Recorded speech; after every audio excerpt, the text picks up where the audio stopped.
Isang mapagpalang gabi po mga kapatid.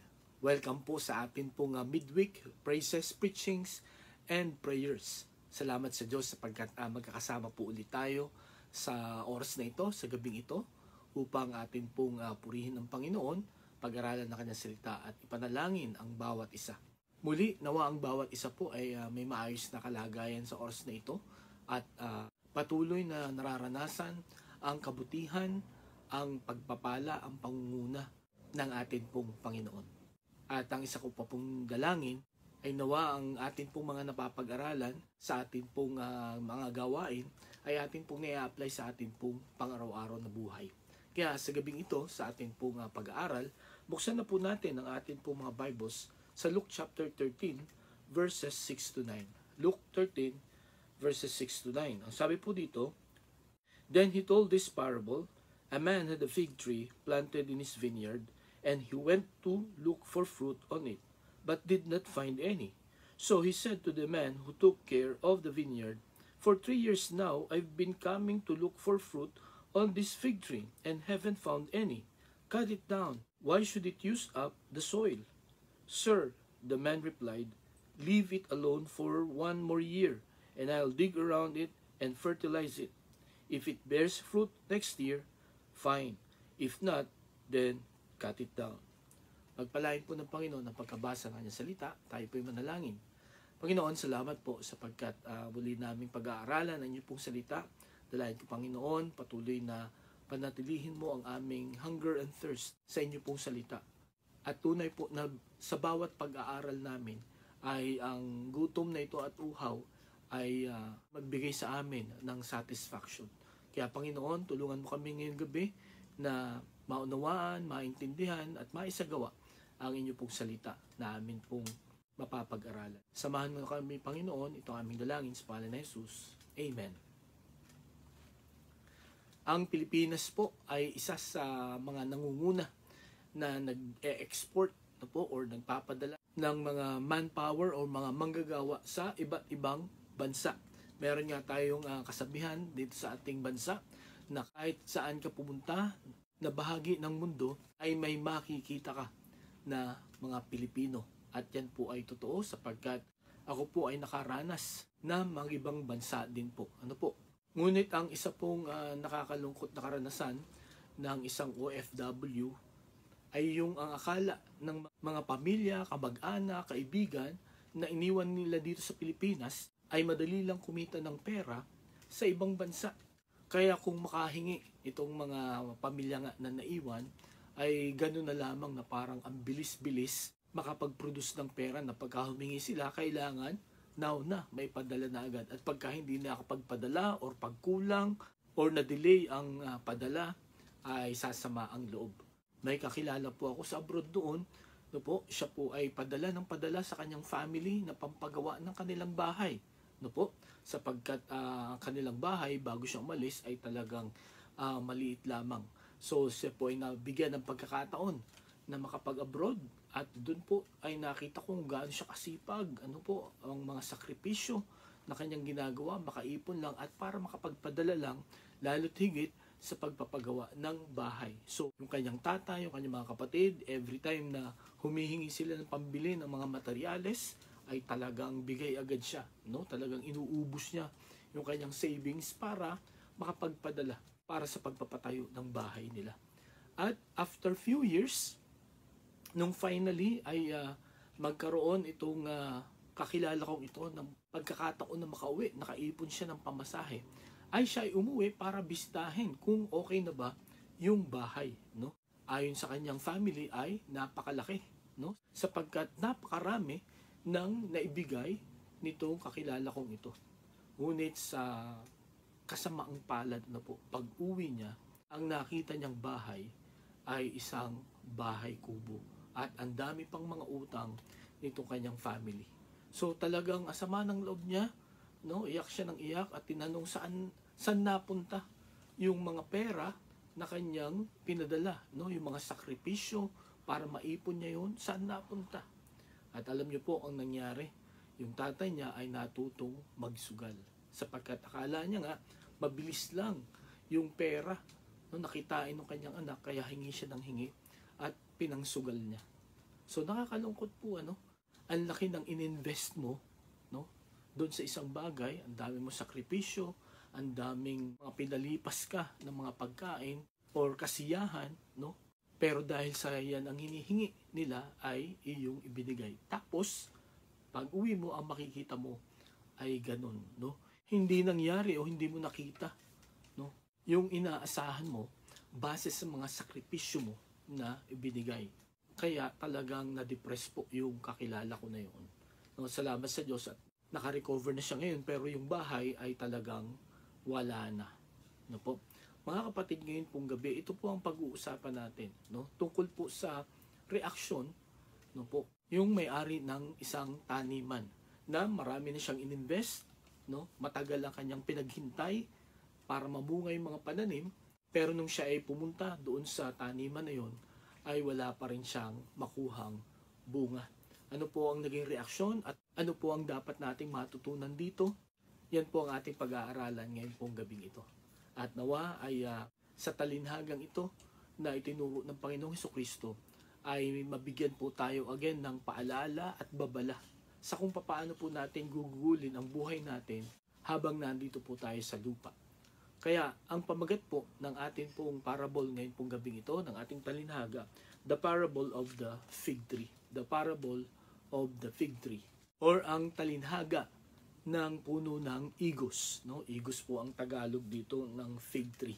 So dito po sa Luke chapter 13, sa verses 1 to 5, ay pinakita po dito ng Panginoong Hesukristo na dapat ikaw ay magsisi, no? Manumbalik sa Panginoon para hindi ka mapahamak. Kung hindi ka magsisisi, kung hindi tayo manunumbalik sa Panginoon, tayo po ay mapapahamak. At dito po sa talinhagang ito ay pinakita ng Panginoon kung ano ang dapat magtulak sa atin, no? Or mag-motivate sa atin na manumbalik sa Panginoon, no? At gawin kung ano ang kanyang ipinapagawa sa atin. Dito po may makikita tayong 4 na pangyayari or 4 events dito po sa parable na ito na sinabi po ng Panginoong Hesukristo. Ang una po, the expectation of the owner, no? The expectation of the owner. So makikita po natin dito sa verse 6, ano ba ang inaasahan ng may-ari ng taniman, no? Ang sabi dito, then he told this parable, a man had a fig tree planted in his vineyard, and he went to look for fruit on it, but did not find any. So, dito po, sa talatang ito, yung may-ari ay nagpunta doon sa kanyang taniman. At doon sa taniman na yun ay may tanim na puno ng igos or fig tree. At inaasahan niya na pagpunta niya doon ay may bunga na siya ay makikita. By the way, ito pong fig tree, ito po ay prominent dito po sa panahon nila, no? Dito po sa Middle East, no? Ito po ang itsura ng fig tree. Ito po ay lumalaki ng 3 to 10 feet. Ano po? Malalapad po ang mga dahon nito. At ito po ay, yun nga, isa ito sa puno na madalas ay pwede silang makakuha ng prutas, no? Na kanilang kakainin. Lalo na pagka panahon na nito ng tagbunga. Ito daw pong fig tree, ito ay namumunga 3 to 5 years, no, pagkatapos mong itanim. Kaya sabi dito nung may-ari, sa pagpunta niya doon, inaasahan niya marami ng bunga itong fig tree, may makukuha na siya at makakain or maybe maiibenta nila. Ngunit sa kasamaang palad, no, pagdating doon ay wala pa ring bunga. Ang puno po ng igos or ang fig tree ay alam po ng mga Israelites na ito ay sumisimbolo sa kanila.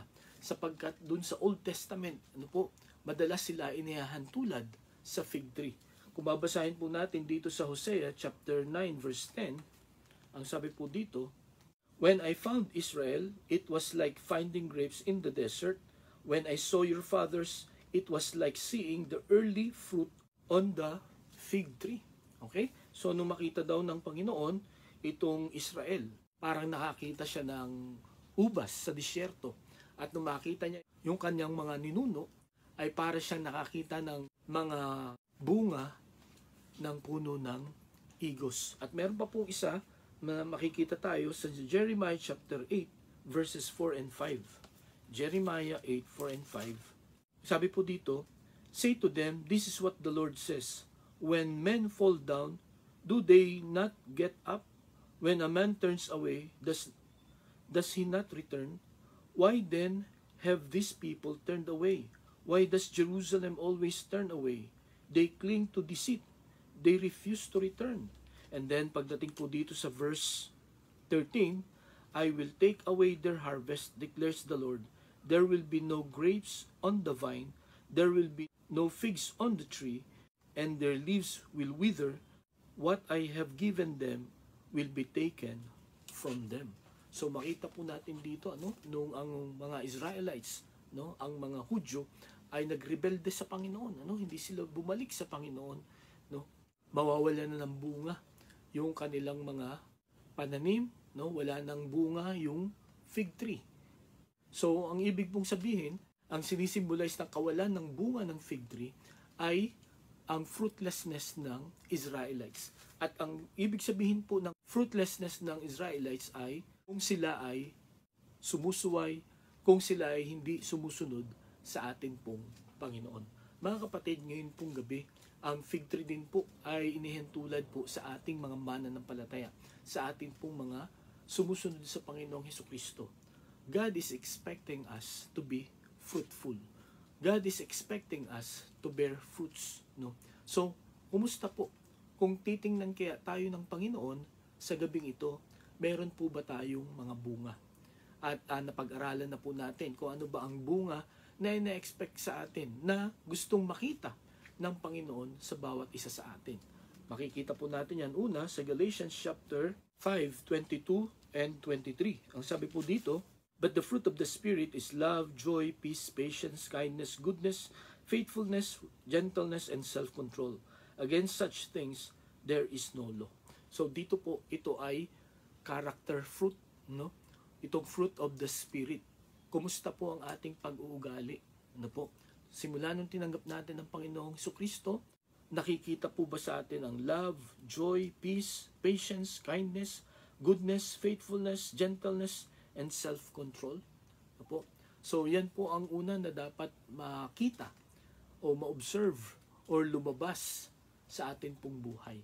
Once na makilala natin ang Panginoong Jesucristo, once na ang banal na Espiritu po ay nasa atin na.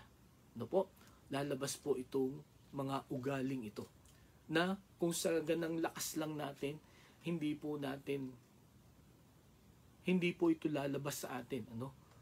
Mangyayari lamang po ito, makikita lang po ito, kung genuine na tinanggap natin si Jesus bilang sariling tagapagligtas. Sapagkat pag tinanggap natin siya, ang sabi sa Ephesians 1:13, tatatakan tayo ng banal na Espiritu.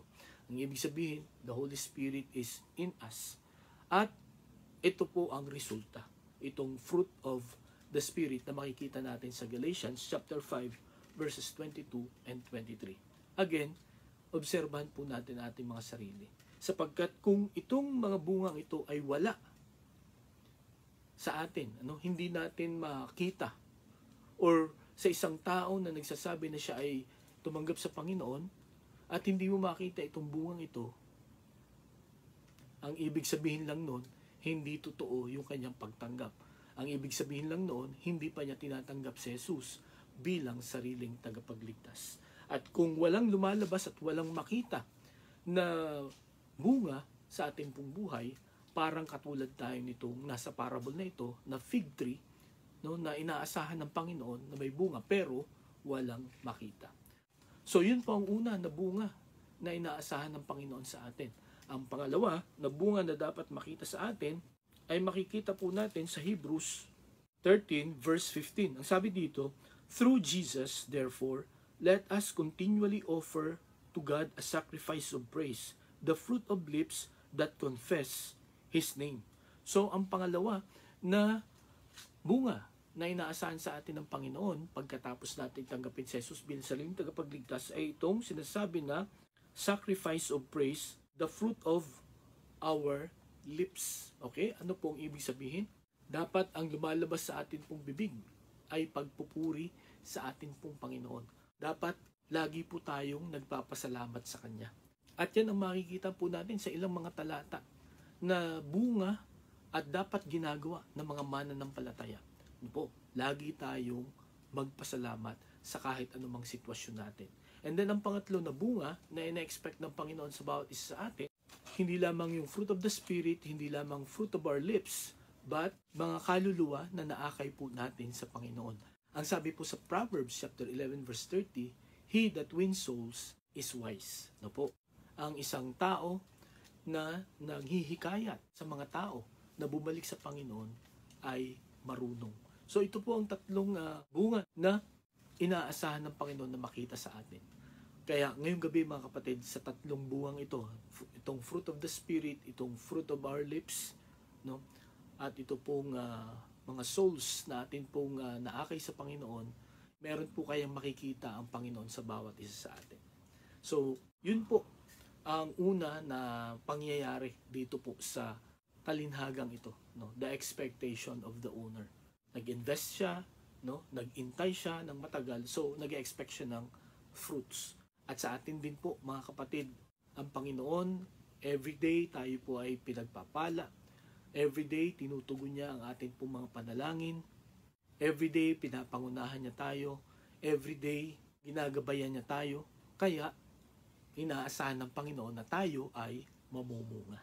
Okay? Ang pangalawa, hindi lamang the expectations of the owner, but the frustrations. The frustration of the owner. Ito na nga, sa verse 7, kung babalikan natin, ang sabi dito, so he said to the man who took care of the vineyard, for 3 years now, I've been coming to look for fruit on this fig tree and haven't found any. Cut it down. Why should it use up the soil? So, makita natin dito, no? na nung yun nga, pagdating ng owner at inaasahan niya marahil sa daan pa lang, 3 years na, no? Pabalik-balik ako dito nung sabi nila, ang sabi ng isang article, meron daw isang variety ng fig tree na 1 year lang ay bubunga na ito. Pero ang the best daw talaga ay 3 years, no? Ito daw talaga yung kumbaga ay ina-expect ng mga nagtatanim nito na bubunga ito 3 years. Okay? So itong owner, pagdating niya, after 3 years, although sabi nga dito, for the past 3 years I've been coming back, to look for fruit. So ibig sabihin taon-taon, ay bumabalik siya para tingnan kung may bunga nga ito. Pero yun nga, sadly, ay lagi siyang bigo dahil walang bunga for the past 3 years. Kaya ito na yung kanyang frustration, sinabi niya. Umaga sabi niya, ang dami ko nang ininvest dito So kung hindi talaga siya bubunga, ang sabi dito, putulin mo na siya. Sayang ang spasyo, sayang ang lupa. Dapat magtanim ka na lang or palitan mo na lang ng isang tanim na mamumunga. So yun ang kanyang iniisip na gagawin pagka hindi namumunga ang isang puno, lalo na itong fig tree. At ang kahulugan daw po nito sa ating kapanahunan, kung ang isang mananampalataya ay hindi namumunga, hindi naman katulad ng sabi niya sa mga Israelites, dito po sa Jeremiah, hindi na sila ibibless, Maraming blessings na dapat ay ibibigay ang Panginoon sa atin, pero dahil hindi tayo sumusunod sa Panginoon, hindi natin ginagawa yung kagustuhan niya, hindi tayo namumunga, yung pagpapala ng Panginoon na dapat ibibigay sa atin ay hindi natin matatanggap. Hindi ko po malilimutan yung mensahe ng isang pastor. Ang pangalan niya po ay si Pastor Nelson Cerezo. Marami po siguro ang nakakilala sa kanya. Ang sabi niya, pagpunta daw natin sa langit, meron daw tayong makikita ang isang room doon na punong-puno ng mga boxes, nakalagay doon sa mga boxes na doon ay mga unclaimed blessings, mga hindi na ibigay na pagpapala, So sabi niya ay yun ay bunga ng aking sanctified imagination. Sapagkat naniniwala ako sa oras na ito, sabi niya, na maraming mga blessings ang hindi natin natanggap kasi hindi tayo sumusunod sa Kanya. Katulad na lang po sa pagbibigay, di po ba? Ang pangako ng Panginoon sa Malakay chapter 3 verse 10, pag ibibigay natin yung ating tithes, ano ang kapalit nun? Bubuksan ng Panginoon ang bintana ng langit at ibubuhos ang mga pagpapala sa atin na wala tayong sukat, kalagyan. So, pagka hindi natin binigay yung ating tithe, ano ang mangyayari? So, isa lang po yun sa mga pangako ng Panginoon na ibibigay sa atin na pagpapala pag ginawa yun. At ang isa pa po na kahulugan daw nito nung sinabi na you cut it off ay maaring kunin na tayo ng Panginoon dito sa lupa sapagkat hindi na tayo namumunga. Di po ba? Wala na tayong silbi dito. Kaya kukunin na tayo, mamamatay na tayo. At sa mga tao na hindi nanumbalik sa Panginoon, sa kabila ng paulit-ulit na pagbabahagi ng magandang balita, pag sila'y kinuha na ng Panginoon, alam natin ang pupuntahan nila. Doon sila pupunta sa impyerno. Okay po? So yun po ang pangalawa na makikita natin na nangyari dito po sa talinhagang ito. Ang una, the expectation of the owner. Second, the frustration of the owner. Na-frustrate siya kasi wala pa rin bunga after 3 years. So mga kapatid, tingnan natin ulit ang buhay natin ngayon po nga gabing ito. May bunga kaya or may mga bunga kaya na nakikita ang Panginoon sa atin? Or is He frustrated sa ating pong buhay?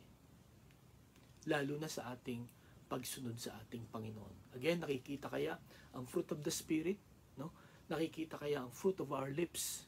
Tayo po ba ay laging nagpapasalamat sa Panginoon? At nakikita rin po kaya yung mga kaluluwa na binahagi na natin ng salita ng Diyos. Okay? Ang pangatlo po na makikita natin na event dito sa talinhagang ito, hindi lamang the expectation of the owner, the frustration of the owner, but the mediation of the gardener. The mediation of the gardener. Ang pamamagitan ng hardinero. Okay? Kung titingnan natin dito sa verse 8, sabi niya, Sir, The man replied, "Leave it alone for 1 more year, and I'll dig around it and fertilize it." So ang sabi ng gardener, no, o nung tagapag-alaga, wag niyo po munang gawin yan. No? Bigyan pa natin ng isa pang taon. No? Wag niyo po munang gawin yan. No? Bigyan pa natin ng isang taon, aking bubungkalin ulit at aking lalagyan ng mga pataba, no, or mga abono para yan ay maging mabunga. Basta wag niyo munang gawin yan. Okay? So makita po natin dito, no, na itong gardener, no, salamat sa Diyos at itong gardener ay hindi basta-basta nagi-give up, no? At ang sabi niya, wag po muna, no, wag po munang sirain, wag munang putulin, no, wag munang palitan. Bigyan pa natin ng isa pang pagkakataon.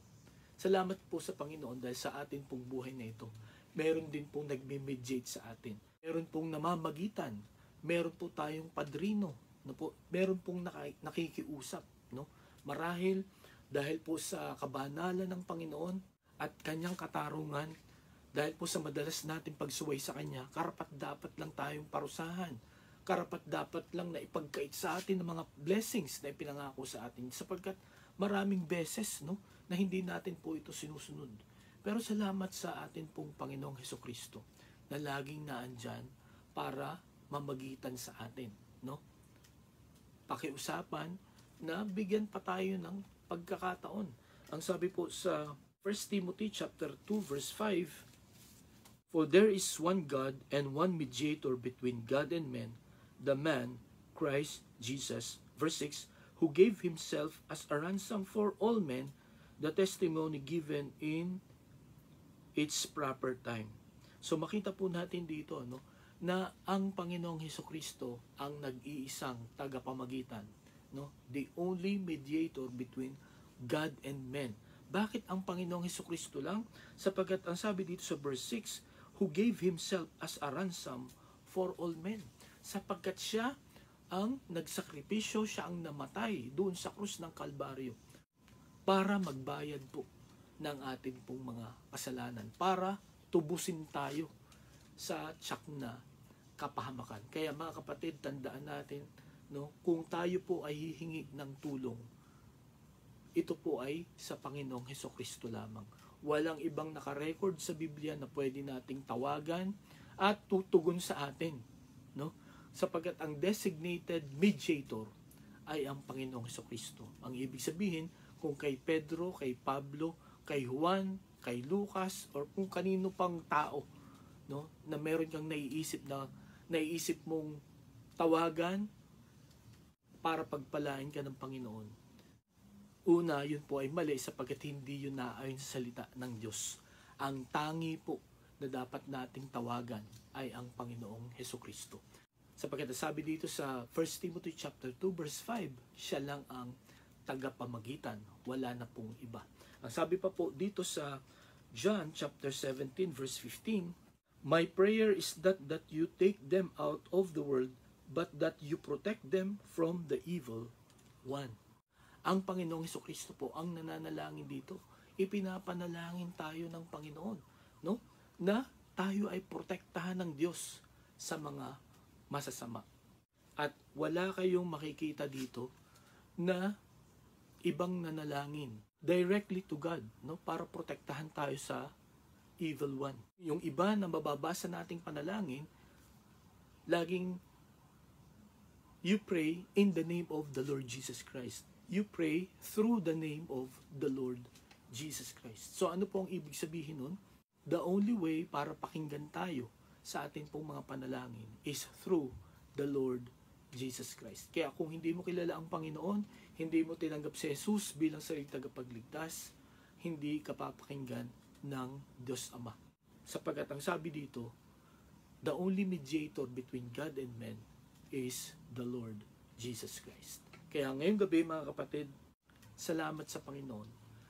Sa kabila na tayo po ay, yun nga po, karapat-dapat ng parusahan dahil walang nakikitang bunga ang Panginoon sa atin. Ang Panginoong Hesukristo, who represents the gardener here, na po, siya po ay laging nakikiusap sa Diyos Ama na let's give Him another chance. Kaya mga kapatid, ngayong gabi, gaano na kaya karami at kahaba na pagkakataon ang ibinibigay sa atin ng Diyos Ama. Dito po, ang pakiusap ng gardener, no, or ng Panginoong Jesucristo, give it one more year. Okay? So, ang ibig pong sabihin yan, hindi po unlimited ang chances. Bagamat marami na chances na binibigay sa atin ng Panginoon, pero hindi po ito unlimited, no? Meron din po itong hangganan. Kaya mga kapatid, ang challenge po sa atin ngayon pong gabi, samantalahin po natin ang pagkakataon habang hindi pa dumadating yung takdang oras na tayo po itatanggalan na ng blessing ng Panginoon dahil po hindi tayo namumunga. Tandaan po natin, ang sabi po dito ng gardener, gagawin ko ang lahat, no, para mamunga siya. Bubungkalin ko ang lupa. Lalagyan ko ng fertilizer para maging mataba ang lupa para mamunga, no? So mga kapatid, sa gabing ito, naniniwala ako na lahat ng kailangan po natin para tayo ay mamunga ay pinagkaloob na ng Panginoon. Ang dahilan kung bakit hindi tayo namumunga ay dahil sa hindi natin ito sinusunod. Sapagkat ang pangako niya, no, ang sabi ng Panginoon sa John chapter 15 verse 5, no, if you remain in me and I in you, you will bear much fruit. But without me, you can do nothing. Kaya sa gabing ito, mga kapatid, kung sa tingin ninyo ay hindi kayo namumunga or wala pa kayong bunga, suriin natin ang ating relationship sa Panginoon. Baka malayo tayo sa Kanya. Baka hindi natin siya sinusunod. Sapagkat ang promise niya, the moment we abide, the moment we remain, the moment we obey the Lord Jesus Christ, we will be fruitful. We will bear not just fruit, but much fruit. Okay? Ang ibig pong sabihin, kung sakaling bibisitahin tayo ng Diyos Ama at titingnan ang atin pong buhay kung ito'y fruitful, if we remain in Christ, no, if we obey Him, makikita niya that we are fruitful. Mapiplease ang Panginoon sa bawat isa sa atin. So, yun po ang pangatlo na pangyayari dito na makikita natin. Una, the expectation of the owner. Second, the frustration of the owner. Third, the mediation of the gardener. And then, ang panghuli, the extension of the fig tree. Okay? So, binigyan ng extension itong fig tree. One more year. Okay? So, ang sabi ng gardener, pagka hindi pa rin yan namunga, no, pagkatapos ng effort na ibibigay natin at chance na ibibigay natin, then that's the time na puputulin na, tatanggalin na. Pero kung mamunga siya, then maganda. Okay? So, yan din po ang naniniwala ako, ang kondisyon natin sa oras na ito. Kung hindi tayo namumunga, God will always give us a chance. Pero yung chance na yon ay hindi pang walang hanggan. Ano? May certain period of time. Pero sisiguraduhin ng Panginoon na bibigyan kanya ng maraming pagkakataon, maraming resources, maraming tsansa para ikaw ay mamunga. Para gawin kung ano yung mga dapat mong gawin. Para pag dumating na yung time, no, na tayo ay paparusahan na ng Panginoon, hindi natin siya pwedeng sisihin, hindi pwede natin siyang sabihan na unfair siya, hindi natin pwedeng sabihin na hindi tayo nabigyan ng pagkakataon. Mga kapatid, ngayong gabi, kung naririnig mo ang mensaheng ito, marahil ay isa ito sa chance na ipinapaalam niya sa'yo no, kailangan mong mamunga, na ginagawa ng Panginoon ang kanyang best, no, para ikaw ay mamunga. At ganito po, gusto ko ring ipaalala sa bawat isa na tayo po ay iniligtas ng Panginoon hindi lang para maging stagnant, no? Hindi lamang para mag-exist, no? Kundi mag-thrive at maging fruitful sa pong pananampalataya at sa atin pong pananatili sa mundong ito. At itong vineyard dito po, ang representation po nito ay kung saan ka inilagay ng Panginoon, no? So tayo po dito sa CGBC Satellite, dito tayo sa Manila, no? Dito tayo sa particular school na ito or sa particular na office or kung saan man tayo inilagay, no? Ina-expect ng Panginoon na mamunga po tayo sa lugar na yan. Ano po? Sapagkat yun po ang dahilan kung bakit po naandyan tayo sa lugar na yan. Hindi po aksidente na tayo po ay naandito sa lugar na ito, no, hindi po aksidente na yung mga tao nakapalibot sa atin. Ang atin pong nakakasalamuha bawat araw, may purpose po ang Panginoon. Kaya ngayong gabi may nakita po tayong 4 na event buhat po sa talinhaga ng puno ng igos or the fig tree. No po? Inaasahan po ng Panginoon na maging mabunga tayo. Kaya sa biyaya ng Panginoon, mga kapatid, alamin po natin ang salita ng Panginoong Hesukristo. At once na malaman po natin yun, yun po ang ating pagsikapan na sundin sa bawat araw. Sapagat sa pamamagitan lamang nito, tayo po ay mamumunga. Hindi lamang ng kakaunti, kundi ng marami. At pag nangyari po ito, ang Diyos Ama, the owner of the vineyard, will be pleased. Tayo po'y manalangin. Panginoon, salamat po sa inyong paalala sa amin. Salamat sa talinhagang ito. Tulungan mo kami na ma-realize ang inyo pong kabutihan sa amin, na sa kabila na madalas nakakalimutan naming sundin ang inyo pong mga salita, ay binibigyan mo kami parati ng pagkakataon. Salamat sa Panginoong Hesukristo na laging nakikiusap sa inyo na kami, Panginoon, ay bigyan ng extension. Kaya, Panginoon, sa gabing ito, tulungan mo kami na samantalahin ang bawat araw, ang bawat pagkakataon, na gawin ang kalooban mo. Sapagkat kami rin po ang makikinabang dito. Hindi ang ibang mga bagay o hindi ibang mga tao, kundi kami rin, Panginoon. Kung kami, Panginoon, ay susunod sa instruction ng Panginoon para kami ay mamunga. Panginoon, muli salamat sa inyong paalala sa amin. Tulungan mo kami na huwag makalimutan ito at i-apply namin sa amin pong pang-araw-araw na buhay. Salamat po, Panginoon, ito aming dalangin sa pangalan ni Jesus. Amen. Maraming salamat po sa inyong pakikinig. Pagpalain tayo ng Panginoon, mag-ingat po tayo at magandang gabi po sa bawat isa.